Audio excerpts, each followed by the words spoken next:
안녕하십니까. 암호화폐 정보를 전달해드리는 닥터 비트맨입니다. 네, 한번 코인 마켓캡에서 가격 보고 제가 준비한 내용으로 바로 넘어가도록 하겠습니다. 지금 메이저 탑 10 코인들의 가격들을 전반적으로 살펴보니까 기술적 반등이 이루어진 것 같습니다. 네, 비트코인 같은 경우는 2.32%, 이더리움은 3.7% 각각 상승을 하면서 비트코인은 1230만원, 이더리움은 23만원대를 나타내고 있습니다. 리플 XRP 같은 경우는 2.69% 상승을 하면서 329.23원대를 유지를 하고 있는데요. 네, 비트코인 도미넌스 같은 경우는 도무지 내려올 생각을 하지 않는 것 같습니다. 68.5%로 아주 막강한 비트코인 시가총액 점유율을 볼 수가 있습니다. 하루빨리 비트코인 도미넌스가 내려와서 알트코인의 대상승장 많은 투자자분들이 기다리는 그러한 장이 왔으면 좋겠습니다. 네, 코인베리가 비트코인 납세 시 카드 결제보다 수수료가 6배 낮다 언급을 했는데요. 네, 암호화폐 전문 미디어 코인텔레그래프 보도에 따르게 되면 캐나다 암호화폐 거래소 이제 코인베리의 공동 창업자 에반 쿤이 비트코인으로 세금을 납부하는 것이 카드 결제보다 더 효율적이라면서 코인베리가 부과하는 수수료는 카드 회사보다 훨씬 저렴하다고 밝혔습니다. 네, 그는 카드사 수수료는 3%지만 거래소 수수료는 0.5%라고 설명을 하면서 이는 정부 측에 훨씬 이득이라고 덧붙였는데, 코인베리는 납세자와 지방자치 단체 사이에서 이제 중개 역할을 하며 납세자의 암호화폐를 즉시 캐나다 달러로 환전해 준 뒤 지방자치단체로 송금하고 있다고 합니다. 지금 많은 국가들에서 이런 비트코인으로 납세를 하는 방안들을 많이 모색을 하고 있죠. 네, 과연 어떻게 진행이 되게 될지 지켜보도록 하겠습니다. 네, 비트코인이 이제 10,000달러 지지 후에 단기적으로 상승할 전망이다라는 기사가 나왔습니다. 네, 블룸버그 통신이 비트코인이 10,000달러의 지지를 받고 단기 상승 흐름을 볼 수 있다고 전망을 했는데요. 네, 이와 관련해 블룸버그는 지난 2주간 비트코인 가격은 10,000달러 구간에서 등락을 반복했다며 비트코인은 기술적으로 상승 및 하락 추세를 나타내는 GTI 베라 밴드를 4차례 하방 이탈을 했지만 빠르게 다시 밴드 안으로 복귀를 했다고 합니다. 이는 비트코인이 지난 한 주 4차례 10,000달러의 지지선을 테스트를 했으며 상승 모멘텀을 비축하고 있음을 의미한다 언급을 했는데, 네, 한 애널리스트 마이크 맥글론 또한 비트코인 가격은 곧 회복세를 나타낼 것이다. 비트코인의 독특한 특징과 오늘날 거시 경제 상황은 비트코인 가격에 유리하게 다가올 수 있다라면서 기사가 마무리되고 있습니다. 네, 지금 실제로 기술적 반등인지 뭔지는 모르겠지만 실제적으로 반등이 일어나고 있죠. 네, 제발 이 반등이 정말 약반등이 아닌 강력한 반등의 시작점이 되었으면 좋겠네요. 네, 브라이언 켈리가 비트코인 활성 주소 감소는 또 단기적 약세 시장 가능성이 있다라고 언급이 나왔습니다. 앞서 나온 기사와는 정반대의 기사인데, 네, 비트코인은 1만 달러를 밑도는 하락세에서 회복하는 형태로 돌아섰지만 BK 캐피털 매니지먼트 CEO 겸 창업자는 이제 단기적으로 약세장이 될 가능성이 충분히 있다라고 언급을 했습니다. 네, 그간 이제 브라이언 켈리 같은 경우는 상승할 것이다, 상승할 것이다, 네, 이렇게 계속해서 언급한 인물인데요. 네, 그는 6월에 기록한 연중 최고치는 펀더멘털이 수반되지 않고 가파른 상승세를 기록한 후에 7월부터 하락세로 돌아섰고 버렸다고 지적을 했습니다. 향후 시장의 약세를 우려하는 이유로는 매일 이용되고 있는 비트코인 활성 주소가 7월보다 급락한 사례를 이렇게 들었는데요. 2018년 12월부터 2019년 1월 사이에 가격이 하락세로 돌아서면서 활성 주소 수에 큰 증가 추세가 있었다고 합니다. 켈리는 이때 비트코인이 상승세로 돌아설 것임을 지적을 했습니다. 네, 켈리는 그 이유를 주소의 증가는 새로운 돈의 흐름이라며 따라서 실제로 주소의 죄송합니다. 네, 실제로 주소의 증가를 볼 수 있는 것이 필요하다라고 설명을 했는데요. 또한 켈리는 이제 향후에 강세 시세를 시사한 지표로서 가능한 주소수의 증가가 다시 방향성을 변화시켜 감소했다는 것을 걱정하고 있다고 합니다. 단기적인 비트코인 시세는 신중하게 살펴봐야 한다고 언급을 하고 있는데요. 네, 기사에서 나온 바와 같이 브라이언 켈리 같은 경우 꾸준히 비트코인의 가격 상승을 예견했던 분입니다. 네, 그러한 분이 비트코인의 가격이 단기적으로 힘들다고 이야기할 정도면 보면 현재 암호화폐 시장 자체가 많이 힘들다는 것을 볼 수가 있습니다. 네, 어제 영상에서도 언급을 했지만 현재 크립토 공포 탐욕 지수 같은 경우는 역대 최저치를 달성을 했죠. 제가 여태까지 본 최저치가 10인데요. 어제는 5라는 어마무시한 점수를 달성을 했습니다. 꾸준히 가격이 하락을 하면서 많은 투자자분들이 암호화폐 시장의 미래를 어둡게 본 것이 아닌가 싶은데, 지금 현재 가격 하락에는 이제 뚜렷한 이유가 없는 것이 현실이죠. 과연 암호화폐 시장 어떠한 국면을 맞이하게 될지 지켜보도록 하겠습니다. 네, 서클의 CEO가 비트코인 채택 증가, 개인이 장기 투자 자산의 일부를 디지털 자산화할 것이다 라고 언급을 했는데, 과연 이건 무슨 얘기일까요? 보도록 하겠습니다. 네, 지금 미중 무역전쟁은 일반적으로 비주권적이고 안전한 디지털 가치 저장소들에게 좋은 시작이라면서 이렇게 기사가 시작되고 있는데요. 쉽게 얘기하면은 지금 미중 무역 전쟁의 가속화가 암호화폐 시장에는 호재다라고 언급을 하는 거죠. 네, 비트코인의 채택률의 지속적인 성장을 기록한 가운데 글로벌 핀테크 기업 서클의 제레미 얼레이어 CEO는 개인이 장기 투자 자산의 일부를 디지털 자산으로 전환하는 시나리오를 그리고 있다고 합니다. 네, 서클은 자사의 공식 트위터를 통해서 글로벌 코인 리서치와의 인터뷰를 공유했다고 하는데, 제레미 얼레이어는 암호화폐의 변동성에도 불구하고 암호화폐의 수익 창출이 더 많은 유망한 개인들을 스테이블 코인으로 끌어들이고 있다는 사실에 대해서 언급을 했습니다. 네, 또한 이제 얼레이어 같은 경우는 미국의 SEC에 대한 자신의 견해를 공유하면서 금융 규제 기관이 특정 위험에 대해 사용자들의 관심을 보호하는 역할을 하고 있을 뿐이라고 언급을 하면서, 이러한 보호 조치는 개인의 사기 방지를 위한 것 외에 자산을 안전하게 보호하기 위해서 필요하다고 언급을 했는데요. 네, 이 기사를 보게 되면 이제 또 앞선 기사와는 약간 다른 기사임에 볼 수가 있습니다. 현재 중장기화되고 있는 미중 무역 전쟁뿐만 아니라 전 세계적인 경제 위기가 다가오고 있는 이 시기에 디지털 자산, 즉 암호화폐 자산이 글로벌 해지 수단으로서 그 역할을 다할 것이라는 얘기인데요. 현재 미중 무역의 가속화, 그리고 미국과 이란과의 갈등 심화, 영국의 브렉시트, 한일 갈등 격화, 그리고 어제 나왔던 지소미아 폐기까지 지정학적 리스크가 커지고 있는 것을 볼 수가 있습니다. 네, 그러한 시기 속에서 과연 비트코인 그리고 암호화폐가 어떠한 역할을 하게 될까요? 한 기사에서는 2007년, 2008년 발생했던 리먼 브라더스 사태, 그리고 서브프라임 모기지 때보다 더욱 안 좋은 상황으로 몰려가고 있다면서 구체적인 지표들을 근거로 한 기사를 봤습니다. 네, 과연 어떤 식으로 진행이 되게 될지, 그리고 위기는 위기라고 생각했을 때 오지 않는 법이죠. 최근 미국의 금리 인하를 시작으로 전 세계가 금리 인하를 내비쳤는데, 그렇게 미국이 호황이라면 금리 인하를 절대로 하지 않겠죠. 리먼 브라더스 사태 때도 금리 인하 정책을 펼쳤다가 금리 상승을 시키면서 이런 사태가 이루어졌는데, 이번에도 만약 그러한 사태가 벌어진다면 그 피해는 천문학적인 피해가 될 것으로 보고 있습니다. 네, 과연 이 위기 속에서 미국과 중국이 어떠한 선택을 하게 될지, 갈수록 심화되어가는 위기 속에서 현재 중국은 비트코인에 대한 스탠스를 완전히 바꾸면서 암호화폐를 통해 헤쳐나가는 것으로 이렇게 선택한 것으로 보입니다. 네, 우리나라 같은 경우는 암호화폐에 대한 스탠스를 과연 바꾸게 될까요? 그리고 미국도 중국이 스탠스를 바꾼 것에 당혹해하면서 규제를 부랴부랴 마련해 나가는 것으로 움직임이 보이고 있는데, 어떠한 방식으로 진행이 되게 될지 지켜보도록 하겠습니다. 네, 매일같이 나오는 이제 리플 XRP에 관한 소식입니다. 더 스트리트가 리플의 XRP를 A등급으로 매겼다고 하는데요. 네, 영향력 있는 비즈니스 사이트인 더 스트리트, 그리고 플립 사이트 크립토가 시가총액 상위 암호화폐인 리플의 XRP에 대한 분석을 발표했다고 합니다. 네, 더 스트리트 같은 경우는 리플의 엑스래피드와 머니그램의 파트너십을 높이 평가를 했다고 하는데, 리플의 디지털 자산에 대해서 A등급으로 분류를 했다고 합니다. 네, 특히 리플은 개발자 행동, 시장 성숙도, 사용자 활동 및 기본 암호화폐 자산 점수를 포함하여 4가지 주요 요소를 통해 XRP를 분석했다고 합니다.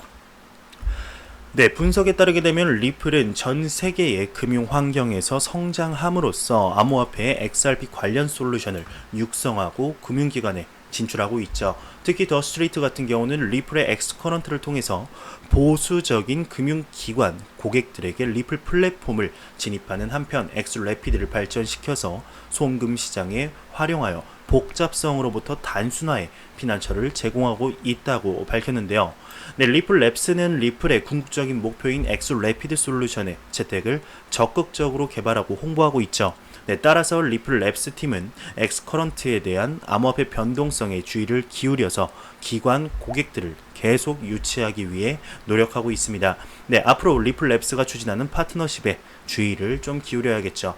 하지만 실제 XRP, 네, 리플 XRP 같은 경우는 이 같은 가시적 눈으로 보이는 성과와 좋은 평가에도 불구하고 XRP 자산 가격 면에서는 지금 고전을 면치 못하고 있습니다. 참으로 안타깝죠. 현재 암호화폐 시장, 네, 비트코인의 여기서는 이제 황소 시장이라고 얘기를 했는데 요즘은 또 그렇지도 않죠. 하지만 연초에 대비해서는 비트코인의 가격이 많이 상승한 건 사실입니다. 비트코인 가격만 상승을 했죠. 알트코인들은 하락을 거듭하고 있다라면서 기사가 마무리되고 있는데요. 네, 기사에서도 나온 바와 같이 현재 리플의 사업은 가시적인 성과가 보일 정도로 성장 중인 것 맞습니다. 하지만 XRP의 가격이 참 아쉽죠. 현재 8월 달만 해도 리플의 사업은 계속해서 확장 중에 있습니다.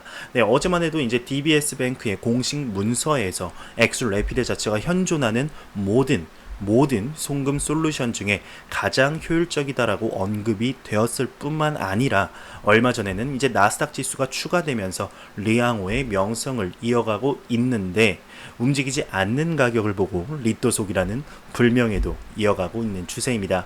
참으로 안타깝죠. 얼마나 높이 오르기 위해서 이렇게까지 꾹꾹 누르고 있는 것인지 하루빨리 XRP 투자자분들의 서름을 달래주는 기사 그리고 가격 상승이 찾아왔으면 좋겠습니다. 정말 리플 XRP 인내코인의 끝판왕 중에도 끝판왕, 네, 이지 않을까 생각이 들게 되네요.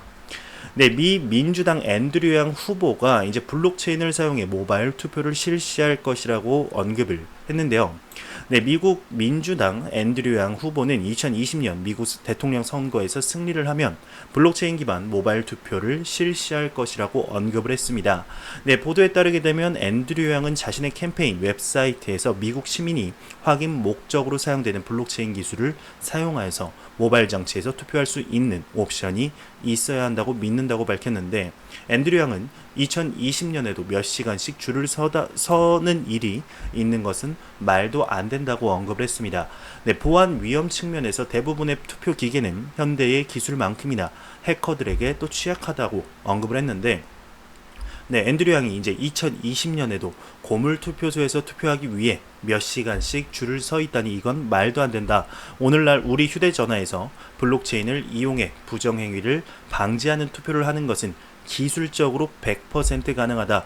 이는 진정한 민주주의에 혁신시키고 모든 미국인을 포함시키기 위해 참여를 증가시킬 것이다. 스마트폰이 없는 사람들은 기존의 시스템을 사용할 수 있고 라인은 매우 짧을 것이다. 라고 언급을 하면서 이제 기사가 마무리되고 있습니다.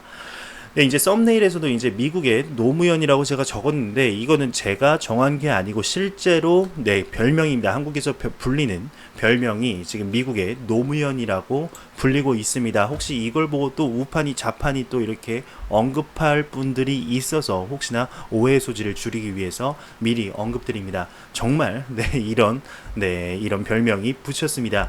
네, 지지율 1%의 미국 후보들 중에 이제 꼴찌에서 현재 다크호스로 떠올랐기 때문인데요.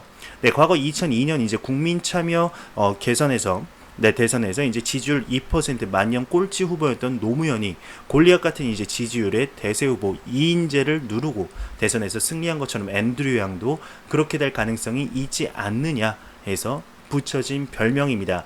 네, 다크호스로 이제 떠오를 수 있던 공약 중 하나가 보편적 기본소득이라는 공약이었습니다. 네, 이 뒤에서 또 자세하게 다룰 예정입니다. 네, 앤드류 양 같은 경우는 2020년 대선 후보 중에 친암호화폐적인 성향을 강하게 내비쳤었는데요. 네, 그리고 여러분들이 아시고 많이 들어보셨을 테슬라 그리고 페이팔의 CEO인 앨런 머스크가 친암호화폐적인 성향의 앤드류 양을 또 지지한다고 선언을 했습니다.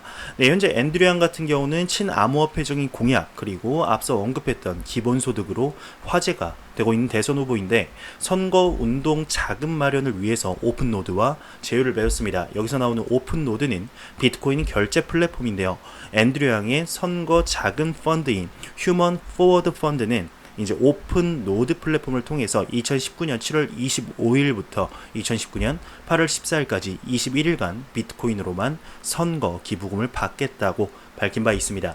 네, 그리고 기본소득 공약 같은 경우는 만 18세 이상이 모든 미국 성인들을 위해 월 1000달러, 연간 12,000달러의 보편적인 기본소득인 프리덤, 배상금을 지급할 것이라고 공약을 하고 있는데요.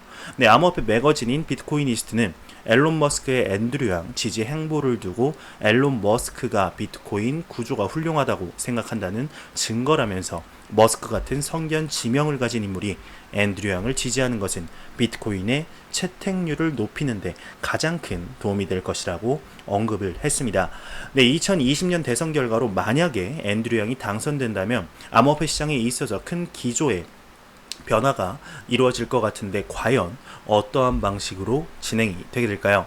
네, 앤드류 양이 이렇게까지 직접 언급한 적이 있습니다. 내가 만약 백악관에 가게 된다면 암호화폐는 재미를 좀 볼 것이다 라고 직접적으로 언급을 한 적이 있는데 암호화폐 투자자로서 그리고 암호화폐 투자자들이 앤드류 양의 행보에 관심을 가질 수밖에 없게 만드는 것 같네요. 네, 좀 더 지켜봐야 하지 않을까 생각이 들게 됩니다. 네, 르완다 중앙은행이 공식 디지털 화폐 발행을 계획 중이라고 밝혔습니다. 네, 르완다의 중앙은행인 르완다 국립은행 같은 경우는 공식적인 디지털 화폐를 제공하는 방법을 연구하고 있다고 합니다. 네, BNN 블룸버그는 8월 22일 이 소식을 보도했는데 보도에 따르게 되면 중앙은행은 거래 효율을 높이고 경제 성장을 촉진하기 위한 수단으로 디지털 화폐를 제공하는 데 관심이 있다고 하는데 네, 그러나 피스 마소제라 우아세 재무안전국장은 시행이 되기 전 해야 할 일이 남았다고 언급을 했습니다. 전통 화폐를 디지털 화폐로 얼마나 정확하게 변환할 것인가, 그리고 어떻게 분배할 것인가, 그리고 그러한 거래를 얼마나 빨리 처리할 것인가에 대한 우려가 여전히 존재한다. 만약 기술이 쇠퇴한다면 그러한 문제에 어떻게 대처할 것인가 준비가 되면 합류하겠다라고 언급을 했는데요.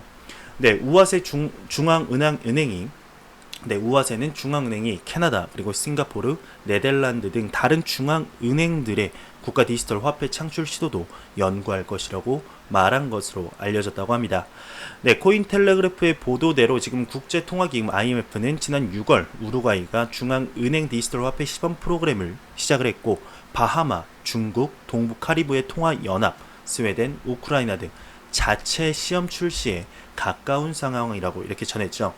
네, 전 IMF 총재였던 크리스틴 라가르드의 말처럼 현재 이루어지고 있습니다.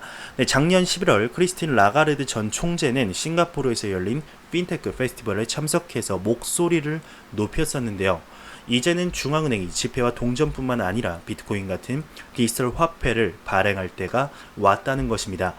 네, 중앙은행이 직접 디지털 화폐를 발행할 경우에 이용자들의 지급 방식이 매우 빨라지며 안전해질 뿐만 아니라 비용도 저렴해진다면서 네, 중국, 캐나다, 스웨덴, 우루과이 중앙은행이 디지털 화폐 발행을 심각하게 고려하고 있다고 언급을 했었는데 기사에서 나온 르완다 같은 경우도 거래 효율성 증진과 경제 성장 도모를 위한 방편으로서 디지털 화폐 발행에 관심을 가졌었습니다. 이제는 행동으로 옮길 단계에 봉착한 거죠. 네, 현재 계속해서 나오는 중국의 중앙은행 디지털 화폐 발행도 같은 맥락으로서 진행을 하고 있는데요. 최근 이제 가속화되고 있는 미중 무역으로 인해서 더욱더 그 속도에 박차를 가하는 것이 아닌가 하는 추측도 나오고 있습니다. 네, 전 세계적으로 보자면 이제 리브라 프로젝트가 연료가 된 것이 아닌가 하는 많은 의견들이 나오고 있는데 유튜버 본인도 이 생각과는 크게 다르지는 않은 입장입니다. 네, 이 중앙은행 디지털 화폐의 경우 무조건적인 장점만 있는 것은 아닙니다. 금융 안정성 측면에서는 이제 불확실성을 염두해야 한다는 분석도 나오고 있는 전망인데 CBDC 도입으로 인해서 예금 금리가 올라가게 될 경우에 은행의 자금 조달 비용이 높아지고 이 경우 은행들은 수익성을 보전하기 위해서 고위험 대출을 증가시킬 수도 있는데 중앙은행의 보유 자산 규모가 확대되면서 위험한 자산으로 보유 자산의 종류가 다양화될 수 있어서 중앙은행 보유자산 위험 관리가 중요하게 부각될 것으로 추정하고 있습니다. 네, 그리고 이제 가장 중요한 사이버 공격으로부터 안정성이 입증되지 않은 데다가 은행 예금 자체가 쉽게 CBDC로 교환이 가능하게 될 경우 뱅크런이 발생할 가능성이 있다는 게 많은 금융 전문가들의 의견입니다. 네, 하지만 이러한 단점에도 불구하고 이 단점들을 감수할 만큼의 장점들이 무수히 많기 때문에 각국에서 디지털 화폐를 고려하고 있는 것이 아닌가 생각이 들게 됩니다. 네, 앞으로 계속해서 CBDC 발행 국가들은 나올 전망으로 보이는데, 네, 그 중에서 이제 우리나라 같은 경우는 어떠한 선택을 하게 될까요? 네, 아직까지 우리나라 같은 경우 나온 기사가 없습니다. 우리나라 입장은 CBDC 발행을 서두를 필요는 없다는 것이 이제 입장인데요. 네, 우리나라 입장 지금 그리고 암호화폐 입장에서 볼 때 그리고 블록체인 입장에서 볼 때 더 이상 손 쓸 수도 없이 뒤처지는 상황이 오게 되는 것은 아닌가 개인적으로 심히 우려가 되게 됩니다. 네, 우리나라 정부도 하루빨리 명확한 스탠스를 가져야 하지 않을까 생각이 들게 되네요. 네, 일단 제가 준비해온 소식은 여기까지입니다. 마지막으로 코인마켓캡에서 가격 보고 마무리하도록 하겠습니다. 네, 지금 리플 XRP 기준 329.23원입니다. F5번 한번 눌러보도록 하겠습니다. 네, 0.1원 하락했는데 뭐 이 정도면은 뭐 하락한 것도 아니고 그냥 횡보죠. 지금 암호화폐 가격이 소폭 오늘 반등을 하고 있는데요. 이러한 소폭 작은 상승이 대상승장으로 가는 시작점이 되기를 진심으로 바라봅니다. 네, 제가 준비해온 소식은 여기까지입니다. 영상이 도움되셨다면 구독과 좋아요 그리고 광고 한 편만 처음부터 끝까지 시청해 주시기 바랍니다. 이 채널은 오직 광고 수익으로 운영이 되게 됩니다. 항상 영상 시청해 주시는 시청자분들, 구독자분들 너무나 감사합니다. 항상 노력하는 유튜버 닥터 비트맨이 되도록 하겠습니다. 저는 다음 영상으로 찾아뵙도록 하겠습니다. 감사합니다.